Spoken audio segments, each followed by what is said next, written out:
When the floods arrive in Bangladesh, the world sees chaos. Boats in the streets, homes underwater, families rebuilding again and again. But what most people don't understand is this: when the water rises, the country keeps moving. Schools adapt. Transport changes. Farming shifts. Here the flood is not a disaster. It is infrastructure. At the floating market, boats replace streets as vendors trade directly on the water, turning daily business into a moving marketplace. And far from the river's reach is the Luchi village, where life moves by tradition and strict community rules, where outsiders are rare, and the village feels almost cut off from modern influence. These places have been here the whole time, but almost nobody talks about them. And once you see how different they are, you'll understand why.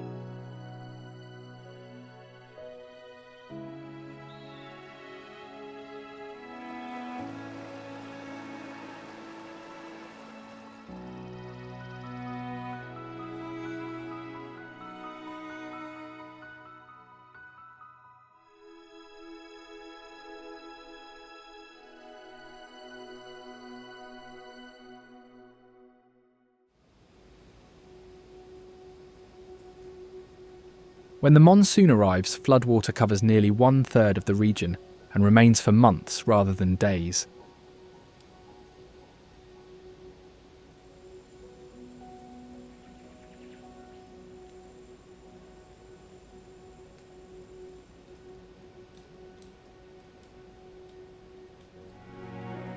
As the flood continues, entire villages vanish, with riverbanks crumbling and homes slipping piece by piece into the rushing current.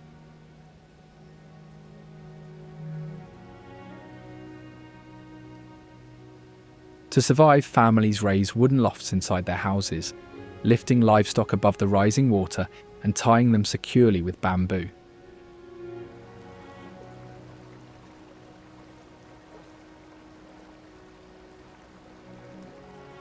Remarkably, agriculture adapts too. Farmers craft floating gardens from bamboo and aquatic plants to let crops rise and fall with the water.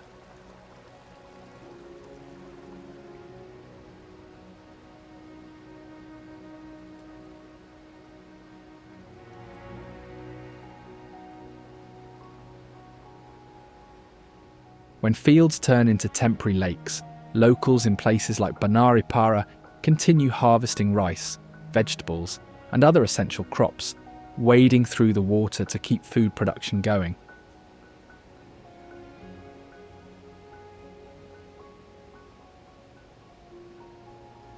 Buffaloes stand knee-deep in flooded fields, helping farmers plough the soil and carry gathered bundles through water that is dangerous for people to cross.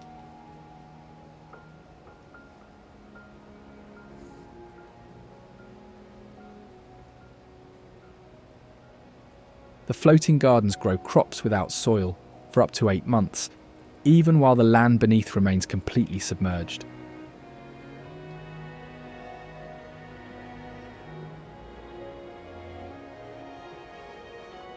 After the water retreats, the plant rafts are dismantled and reused, spread across fields instead of being discarded.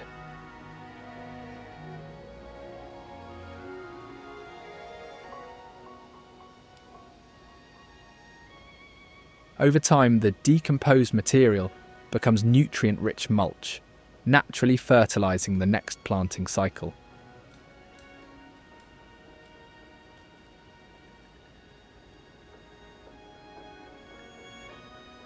Villagers learned how to work by hand in waist-deep water, bringing in crops before they disappear completely, often moving between plots in small boats.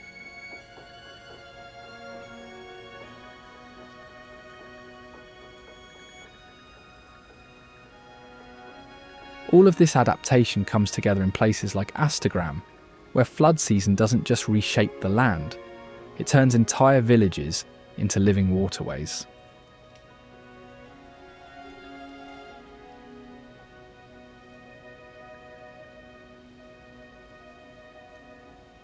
As water peaks, streets vanish beneath the rising currents, and children commute to school in small boats, the way others rely on buses.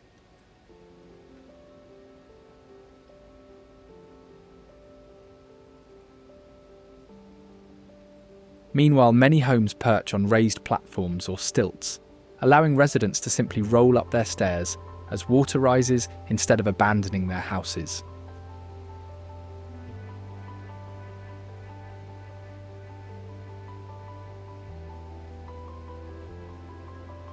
Floating markets appear right on the water, with sellers paddling door to door, so families can buy food without ever stepping onto solid ground.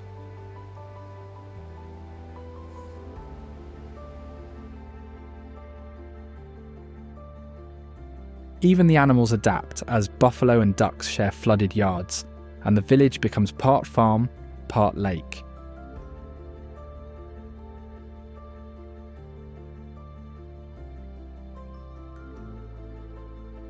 At the same time, smooth-coated otters weave through the same waterways, hunting fish and navigating between floating houses, just like the villagers themselves.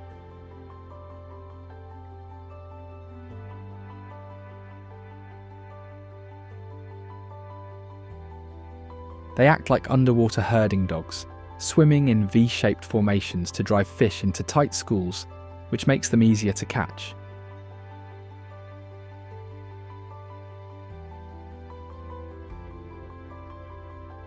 In some areas, fishermen have even trained otters to chase fish straight into nets, so both humans and otters share the bounty of the same hunt.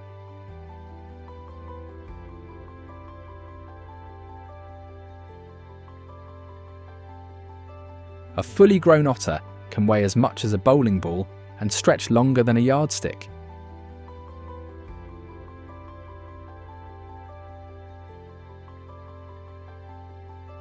They hunt in packs of up to 11, using chirps and whistles to coordinate attacks on dense schools of fish.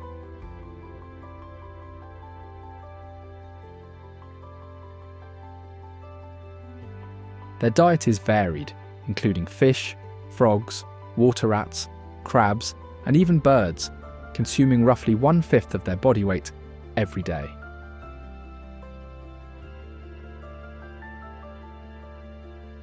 Far from the watery chaos stands Paharpur Buddhist Monastery, its cross-shaped layout visible from above, with rooms and corridors wrapping around a central shrine. Originally, the complex housed dozens of monk cells surrounding a giant courtyard, which formed a self-contained city for study, sleep, and prayer. Across its walls, carved panels showed dancers, strange animals, and gods from many faiths, hinting that Paharpur was a crossroads of different religions and ideas. While this structure still carries the traces of past prayers, another kind of sound fills the air nearby, the loud, cheerful song of the Oriental Magpie robin, the country's national bird.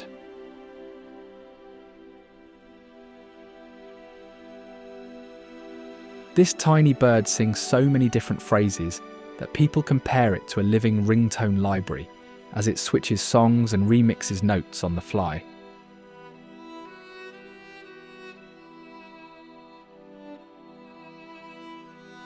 Males sing from the highest point they can find, temple tops, roof edges, electric wires, like they're on a stage to show every other bird nearby.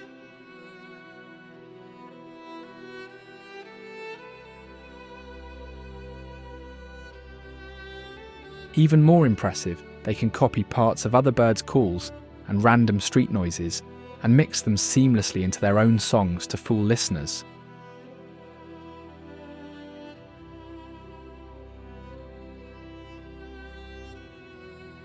Their bold personality matches their voice, as they will fiercely chase away much larger birds that approach their nests, acting like tiny guard dogs with wings.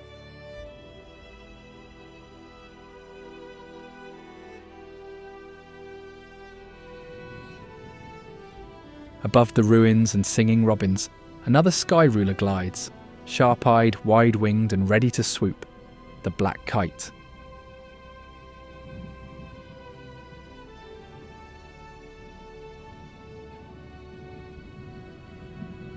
Famous for their bold tactics, these birds can snatch food straight from people's hands mid-flight, diving like airborne pickpockets and escaping before anyone can react.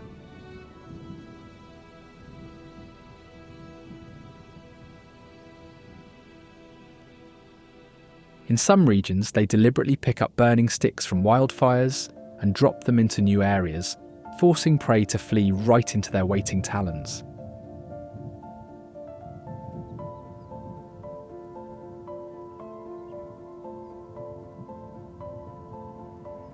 They exploit fire and smoke expertly, circling deliberately around heat and flames to flush out rats, lizards and insects that become easy targets.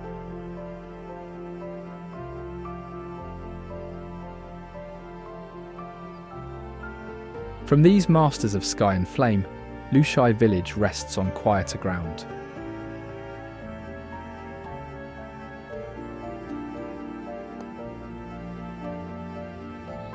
Here, houses rise entirely from bamboo, built without a single nail or screw, with every joint woven, tied or slotted together like a giant puzzle that holds firm through storms.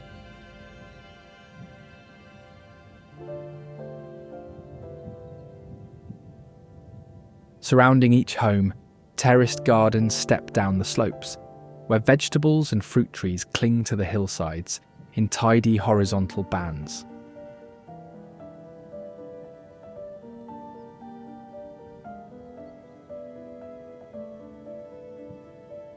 As dawn breaks, thick white clouds gather below the village level, transforming the valley into a sea of mist, while the bamboo houses poke through like tiny ships floating above the fog.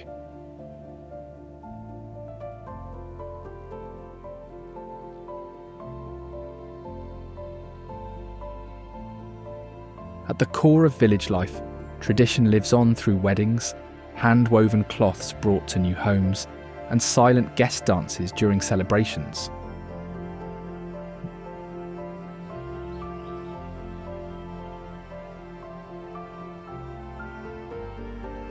Beyond this tribal village, the waters below host the Stork-Billed Kingfisher, sitting motionless and ready for the perfect strike.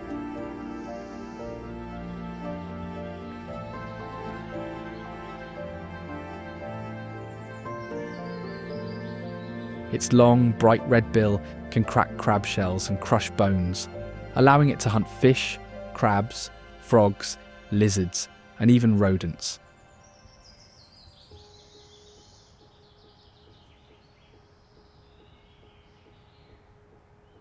When the prey is spotted, it plunges into the water with enough force to catch fish larger than its own head, then beats them to death on a branch before swallowing.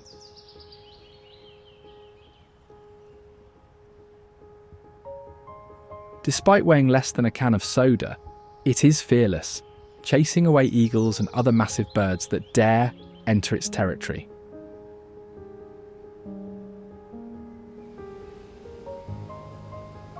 Perched high above, this fierce hunter looks out over Kaptai Lake, a massive man-made reservoir marked by fishing and seasonal floods.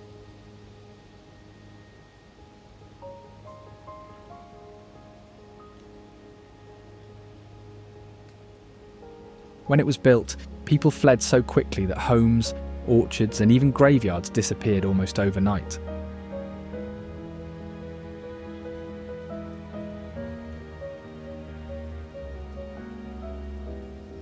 The lake sparked a fishing boom, turning former farmers into fishers who now cast nets from wooden boats over what were once fields.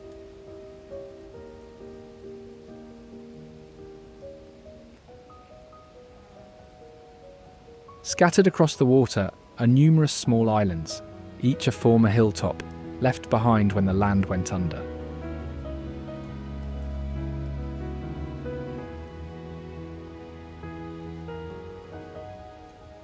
On some of them, fishing camps appear, with temporary huts of bamboo and plastic sheets that vanish again before rising. Water reclaims the land.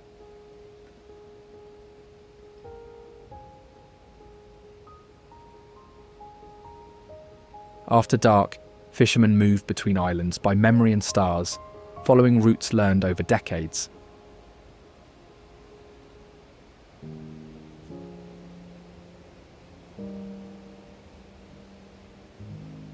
Because the soil is thin and poor, little survives beyond tough grasses and stunted trees, so the hilltops remain bare and windswept.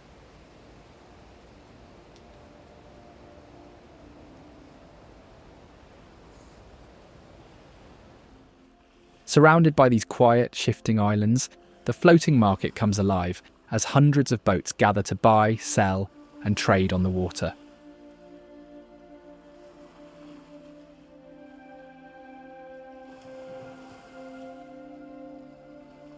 From there, traders paddle boat to boat with fish, vegetables, and clothing, turning the surface into a drifting marketplace where nothing stays still.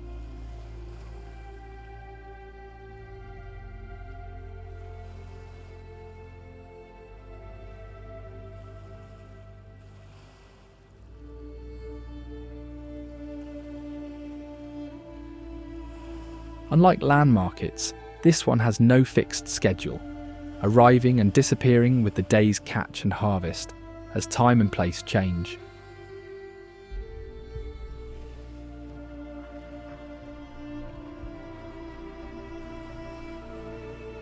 Buyers and sellers bargain from gently swaying boats, many run by women who paddle with one hand while passing baskets of goods with the other.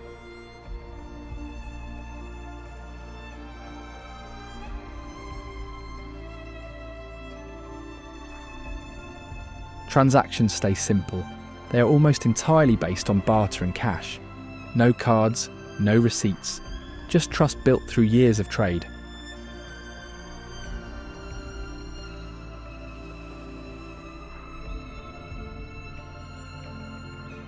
Beyond this watery bazaar, another presence emerges, the Asian elephant, a giant that once ruled these lands long before most of the forests disappeared.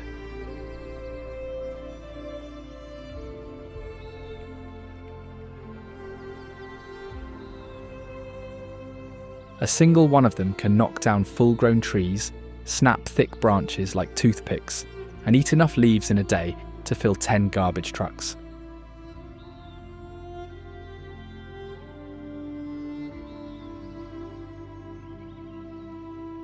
Unfortunately, only a few hundred of these giants remain, squeezed into shrinking forests as dams and settlements push them into smaller spaces.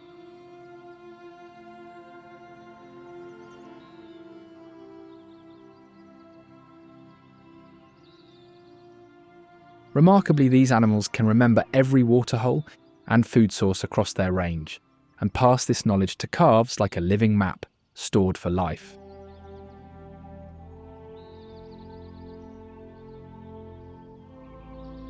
Survival demands constant feeding, with adults consuming large amounts of vegetation for most of the day.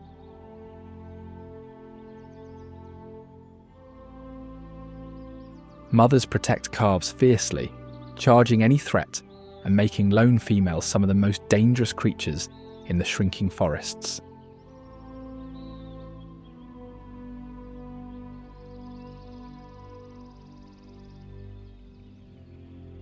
Sharing these same threatened forests, another elusive grazer moves silently through the undergrowth, the Sambar deer, equally adept at hiding and desperate for dwindling resources.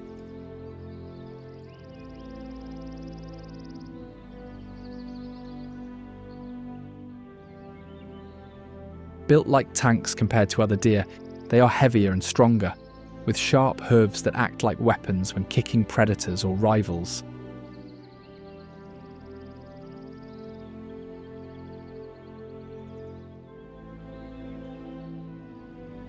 Males grow impressive antlers shaped like three-pronged forks, which they lock together in brutal fights during mating season until one finally collapses.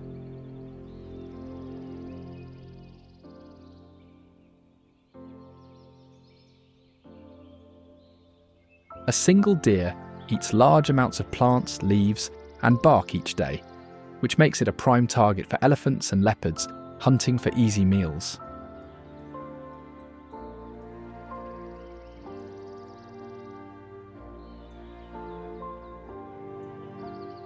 Interestingly, sambar produce a strong, musky scent from body glands that helps them communicate with others, but can also give away their hiding spots to hunters.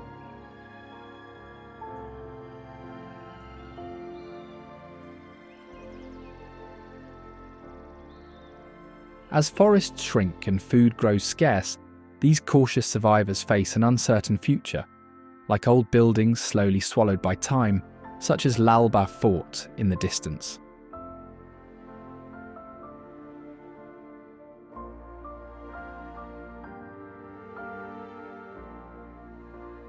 Once a military stronghold, its walls were built thick enough to stop cannonballs, yet today the fortress sits crumbling as visitors wander through broken passages.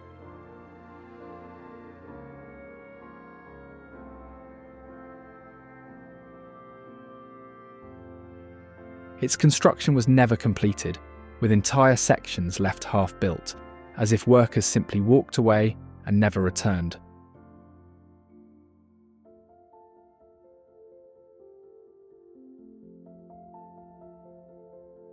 Time and weather take their toll, with walls slowly eaten by water and erosion, leaning at dangerous angles as monsoon rains seep through widening cracks each year.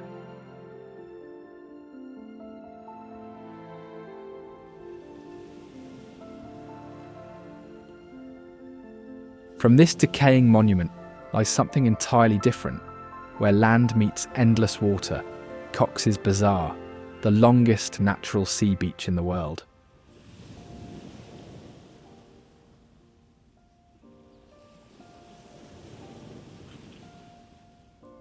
Stretching 75 miles without a break, walking from one end to the other takes 2 full days, non-stop.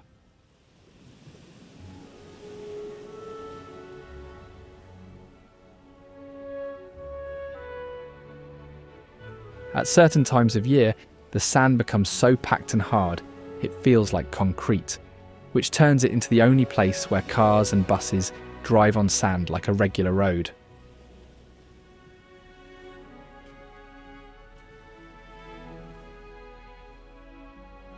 Under the sun, millions of tiny black sand grains sparkle, formed from minerals washed down from the mountains over thousands of years.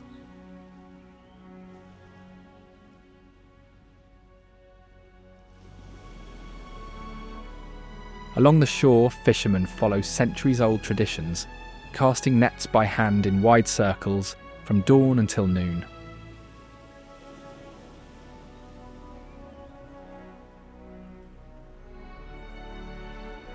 This coastline is not gentle, with cyclones and tsunamis occurring regularly, reshaping the beach, swallowing villages, and forcing people to move inland.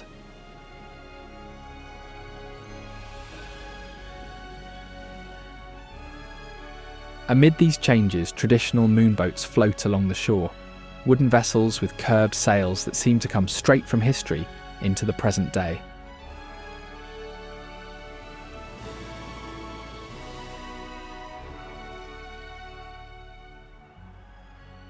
Close, each reveals a painted wooden hull in bright colours, crescent-shaped prows, and cloth sails, all handmade using skills passed down through generations.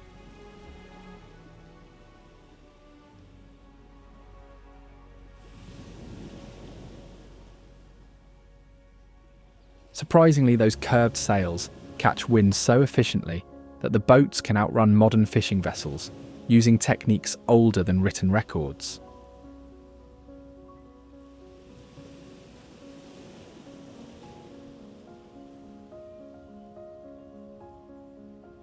When damage strikes, fishermen fix them with beach-found materials like salvaged planks, old rope, and plant-based glues strong enough for monsoon seas.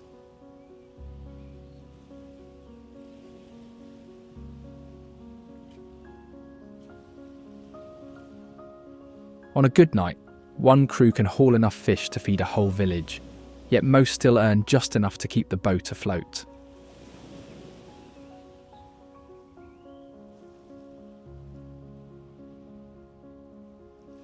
There are no engines, no GPS and no radios, only sharp eyes, steady hands and expert knowledge of currents and stars.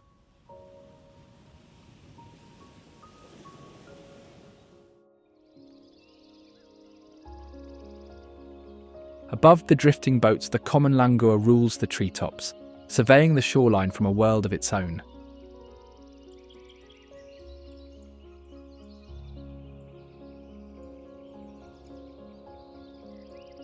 These agile acrobats leap across wide gaps between branches with such speed and precision, it almost looks like flight.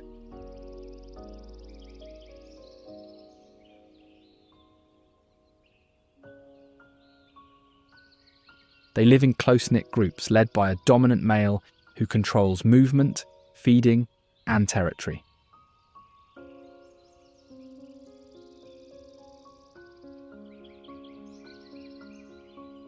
To stay connected, langurs use loud, barking calls that carry through the thick forest to help the group coordinate without ever seeing each other.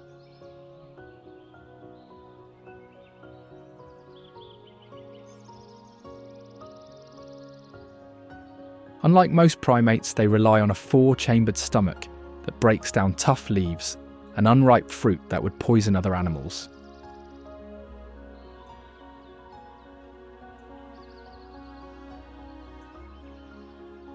At birth, infants glow bright orange or yellow, and notably, the entire troop shares the job of carrying, guarding, and teaching them.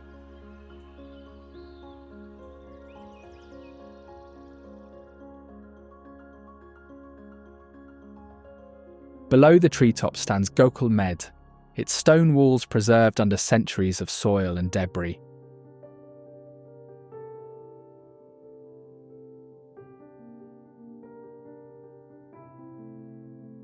This archaeological site contains structures so old that historians still debate who built them and why they were abandoned.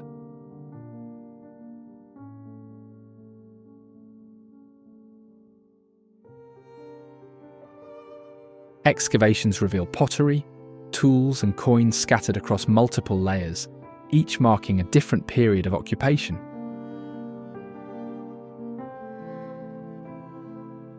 Evidence suggests sudden abandonment, with cooking vessels left behind and tools dropped as if people fled in a hurry, leaving a puzzle still unsolved.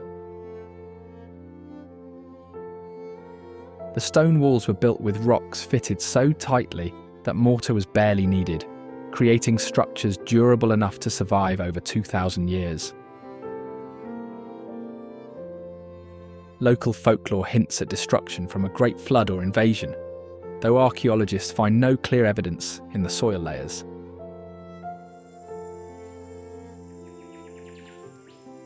Past these buried remains lies the Sundarbans, the largest mangrove forest in the world, where rivers, forests and wildlife meet in a place unlike anywhere else on Earth.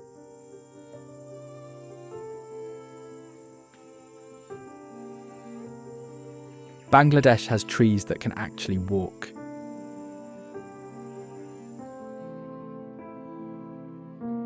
Slowly, the mangrove trees of the Sundarbans extend roots like stilts, allowing them to migrate centimetres each year toward areas with more water and nutrients.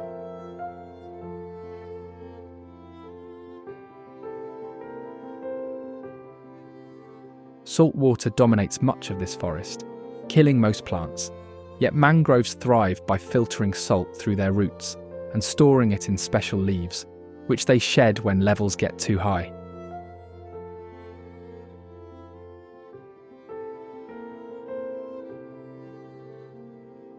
Locals navigate these shifting channels by boat, pushing through shallow water and dense vegetation with poles, remembering invisible routes that change with every monsoon.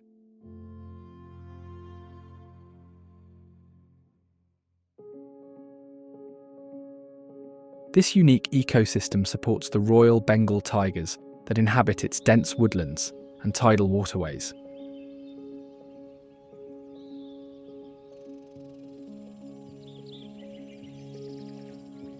They are expert swimmers, diving fully underwater and using their stripes to merge with rippling reflections before leaping upward to seize prey with claws and teeth.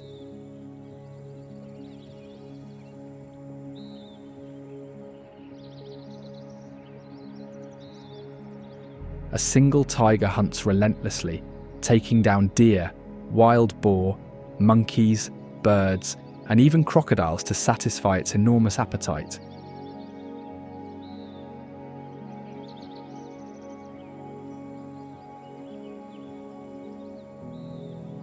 They can swim across water channels more than a mile wide, covering distances that would challenge any other big cat.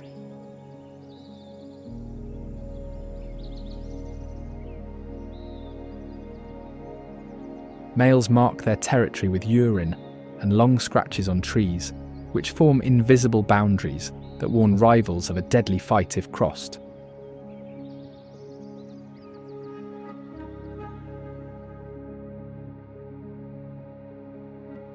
Among these apex predators moves the painted stork, a graceful long-legged bird gliding through the flooded waters.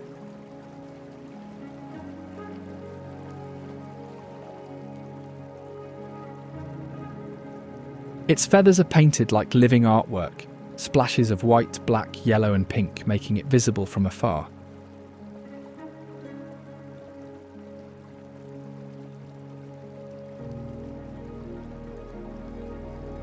Hunting carefully, it wades slowly, sweeping its open bill side to side like a net, scooping up anything it touches.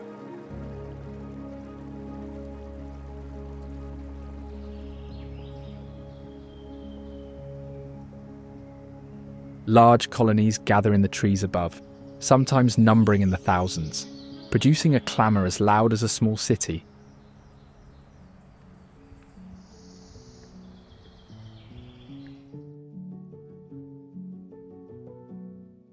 Meanwhile, chicks are fed regurgitated fish, growing quickly to nearly adult size in just 4 months.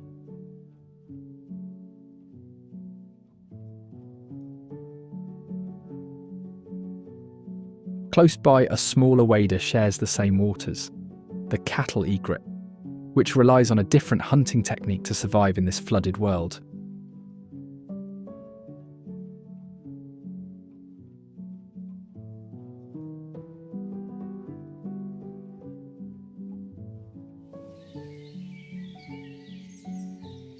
Instead of hunting alone, it follows cattle and buffalo, snapping up insects and frogs flushed out by heavy hooves, which turn livestock into moving food machines.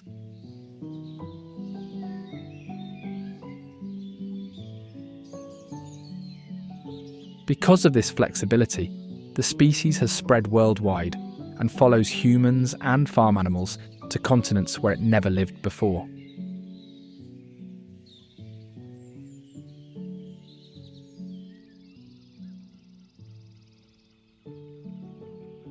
During breeding season, its look changes dramatically as bright orange and yellow patches appear on the head and neck.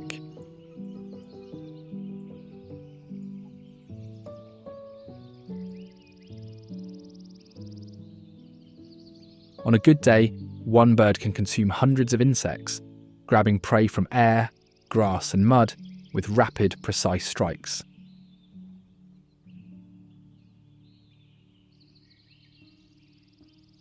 Unlike larger wading birds, nesting happens in tight colonies, with crowded platforms where chicks constantly beg for food. At a distance from these busy waterside rookeries, Kantaji Temple rises, its walls packed with intricate carvings that still puzzle historians today. Above it all, 3 towers shoot upward like stone rockets, each wrapped from base to tip in carved flowers, dancers, and sacred scenes. The entire temple went up without a single blueprint, built instead from memory and craft passed down through generations.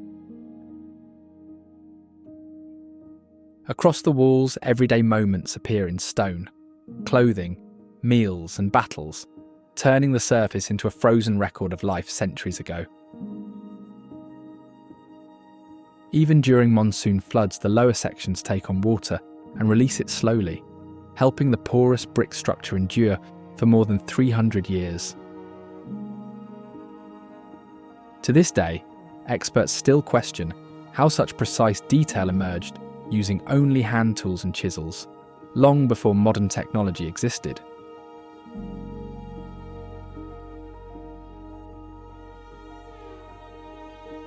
In contrast, rising elsewhere stands the National Martyrs Memorial of Bangladesh, a bold, stripped-down monument built to honour lives lost in the fight for independence.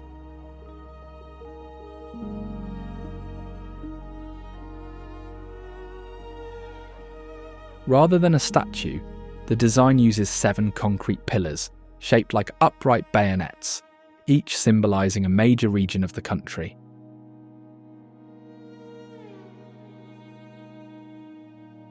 Together, the tall, narrow forms seem to pierce the sky, creating a powerful sense of scale that humbles everyone who steps beneath them.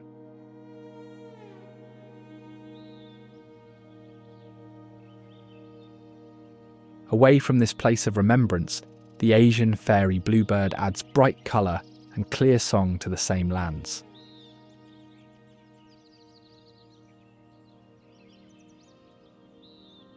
Up close, males look almost unreal, their feathers glowing metallic blue and black that can flash neon under direct sunlight.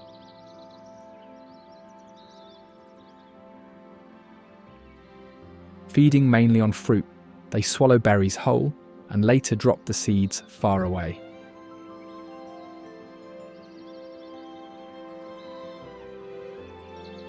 Their piercing red eyes give them an intense stare, standing out sharply against their smooth, dark plumage.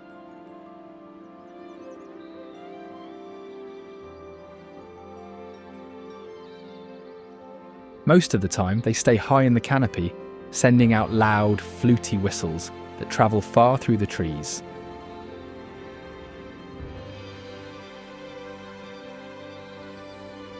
When food is abundant, small groups gather and can strip a fruiting tree quickly, pushing aside other birds in the rush.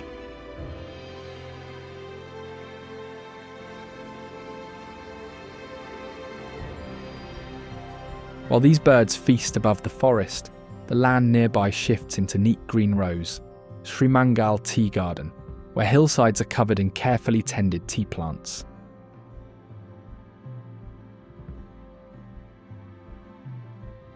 In these fields, tea pickers work barefoot, plucking only the top 2 leaves and a single bud, a rule so strict that machines cannot handle the task without damaging quality.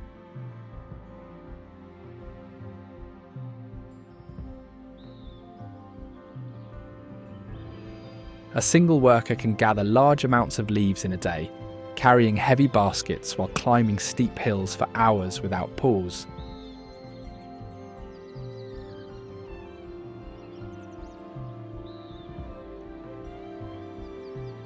Amazingly, these gardens have been harvested continuously for over 150 years, with some original tea plants still producing leaves.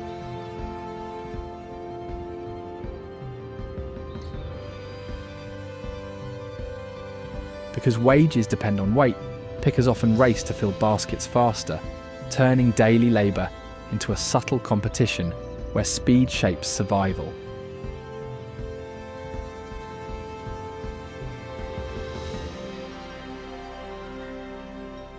During peak season, work begins before dawn and stretches past sunset, with 12 to 14 hours spent bent over bushes under scorching sun or monsoon rain.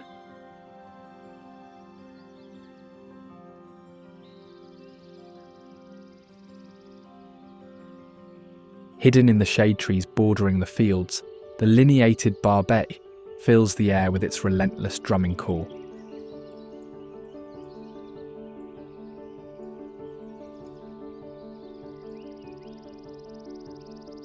They hammer tree trunks so hard and fast that they carve nest holes deep enough to hide their entire bodies inside.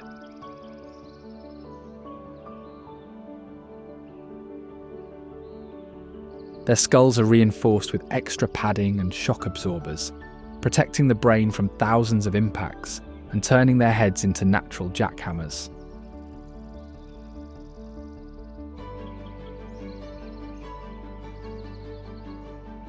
Mostly fruit and insects fill their diet, taken whole and fully processed in the stomach without chewing.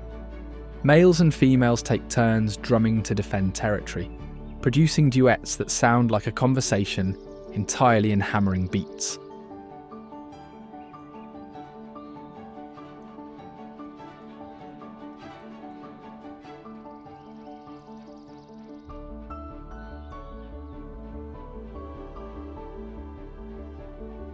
Just a little farther, another form of devotion rises on a hilltop, Bandaban Golden Temple, where prayer and gold leaf shimmer under the open sky.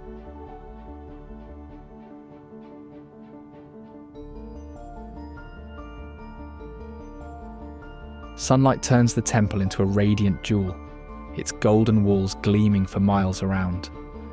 Visitors climb over 400 steep steps, and inside, a massive Buddha towers above, its face dwarfing even the tallest onlooker.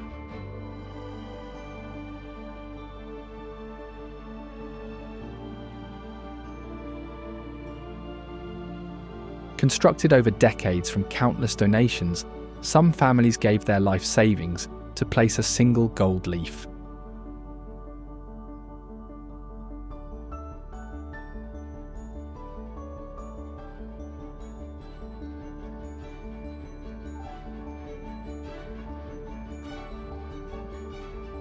On full moon nights, monks chant prayers that ripple down the hillside and carry across distant valleys.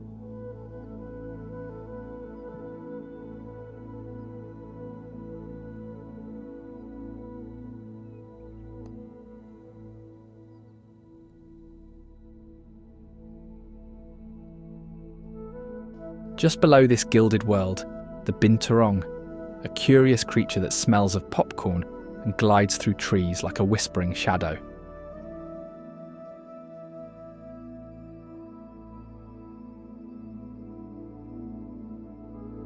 From a distance, it looks like a biological remix, with a bear-like face, a cat-sized body, and a monkey's tail built to grip branches like an extra limb.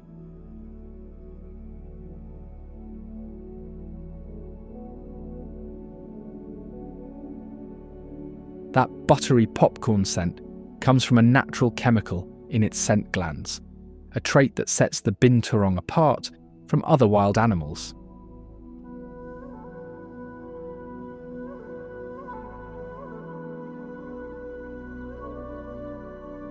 Females have a rare ability to delay pregnancy, keeping a fertilised egg dormant until food is plentiful and conditions are safe.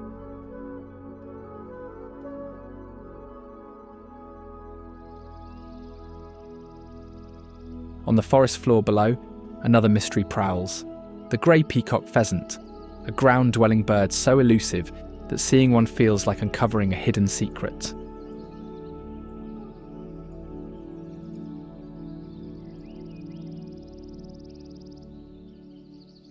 Males sport tail feathers dotted with bold eye spots, which they fan into a near-perfect circle during courtship, shimmering like flashing lights to mesmerise mates and intimidate predators.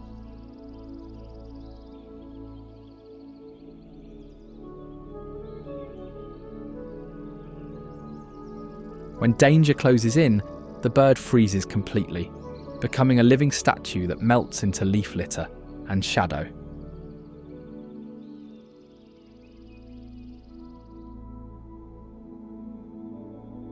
From these secretive forest dwellers, Panam Nagar appears, a ghost town of crumbling mansions where silence and decay tell of wealth that vanished almost overnight. Once merchants built streets lined with ornate buildings, balconies and windows adorned with intricate decorations. Now each structure sits empty and rotting. In fact, some houses still hold furniture, dishes and personal items, as if the residents simply walked out and never returned. Nature has reclaimed the town. Trees grow through roofs and walls, splitting buildings from within, while vines drape facades. Local legends claim the spirits of wealthy merchants linger here, and some visitors report footsteps and voices echoing through empty hallways at night. The buildings are treacherously unstable. Walls lean at odd angles, floors collapse into basements, and entire sections could cave in at any moment. Long before Panam Nagar existed, Mahastangar stood as a relic of power, with time-worn fortifications and artifacts revealing kingdoms that once ruled these lands. People built cities here long ago, giving it a greater age than most historical sites tourists visit around the world. Archaeologists have uncovered layers of ruins, each from a kingdom that conquered and rebuilt over the one before. Its defensive walls are colossal, towering in places, and built so thick that armies with battering rams had little chance of breaking through. Excavations have revealed coins, pottery, and weapons from civilizations previously known only from crumbling text. Local folklore speaks of treasure buried beneath the ruins, guarded by curses and spirits, tempting treasure hunters to dig, and in the process, damage priceless history.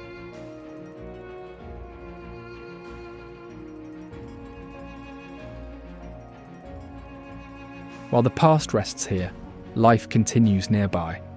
Beyond the old walls, the Damrai rice fields stretch far, fed by the same rivers that once sustained this kingdom.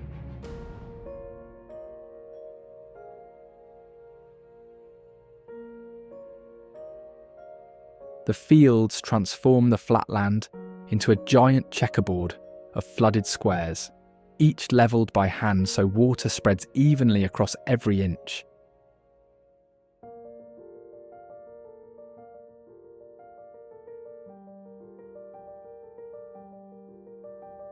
Farmers plant seedlings one by one, bending over in knee-deep water for hours, pushing each tiny green stem into the mud in perfectly spaced rows.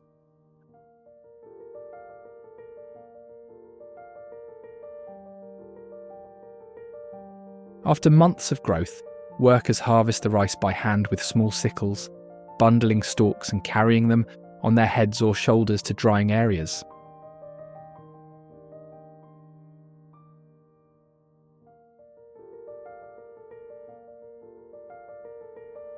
Workers rake through the spread rice constantly, flipping and turning the grains by hand to expose every kernel to the sun and prevent uneven drying or clumping.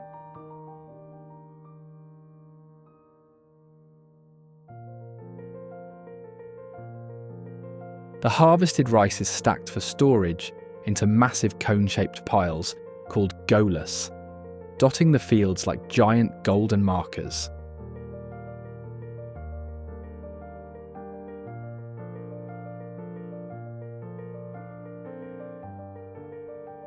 Covered with straw, bamboo mats or tightly woven jute sacks, these structures keep rain out while allowing air to circulate, protecting the grain from rot and mould.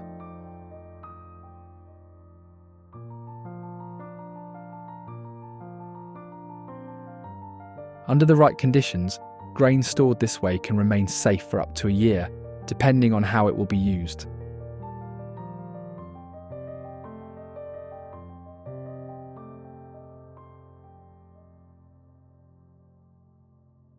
This work is often shared by families and neighbours, with skills passed down through generations, without machines or industrial methods.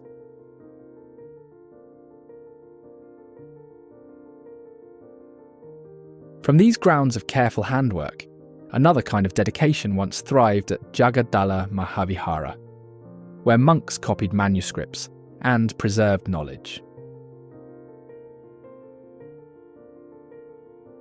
At its height, the monastery ranked among Asia's greatest centres of learning, drawing students who crossed mountains and rivers for months just to study within its walls.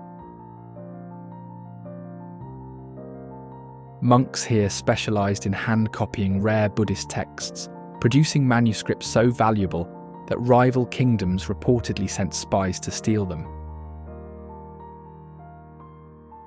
Then came destruction, an invasion so thorough that the monastery vanished from memory, surviving only as legend for centuries. When rediscovered, excavations revealed clay seals, bronze statues, and stone inscriptions in old scripts that scholars are still working to decode.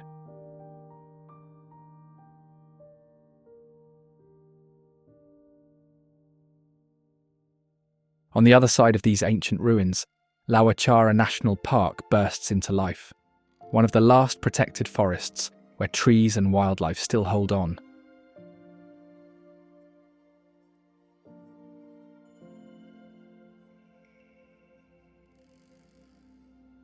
Though small enough to cross in a few hours, this forest holds an incredible variety of plants and animals, more species than many entire cities.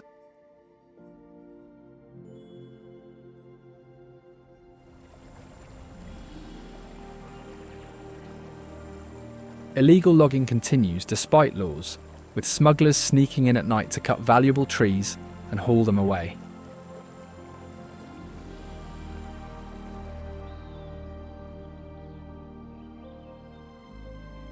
Navigating this fragmented habitat is the Kalij Pheasant, a ground bird that must dodge trains, loggers, and predators just to survive each day.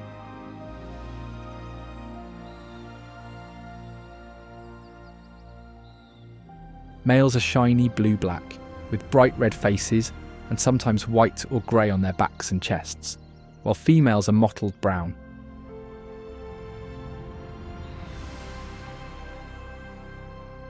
It moves like a ninja chicken, slipping between tree roots and rail tracks so quietly that most visitors never know it is there.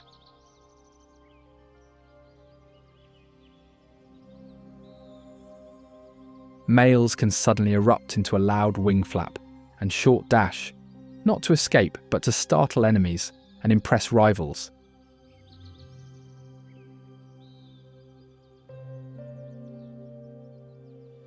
It scratches the soil for seeds, insects and fallen fruit, quietly cleaning the forest floor while scattering plant seeds in its droppings.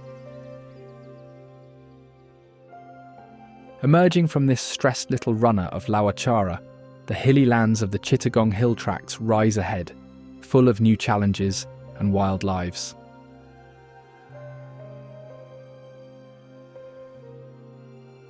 This area is a global wildlife hotspot, home to more rare plants and animals than some countries, where losing even one hill forest could wipe out unique species.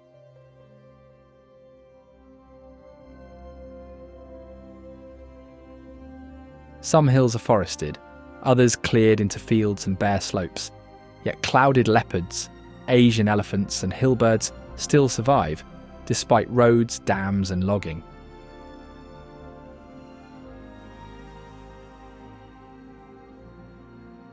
Among the heavy forest dwellers that once dominated these hills is the giant wild cow, the gar, the biggest wild bovine in South and Southeast Asia.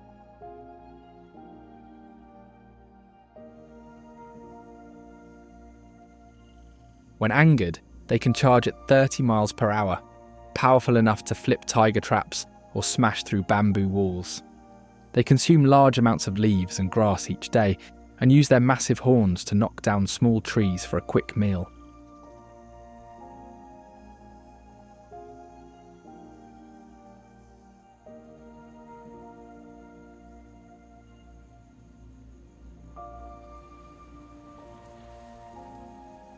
A single footprint can span 10 inches across and marks the paths that calves follow for safety.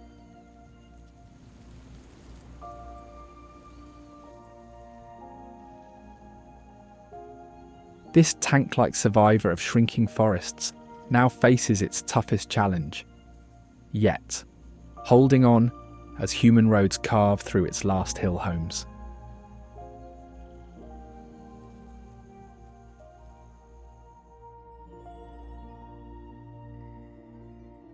This is Bangladesh, a land of hidden wonders and remarkable architectural marvels. Now, if you don't want to miss the most unreal wonders of Scotland, check out this video.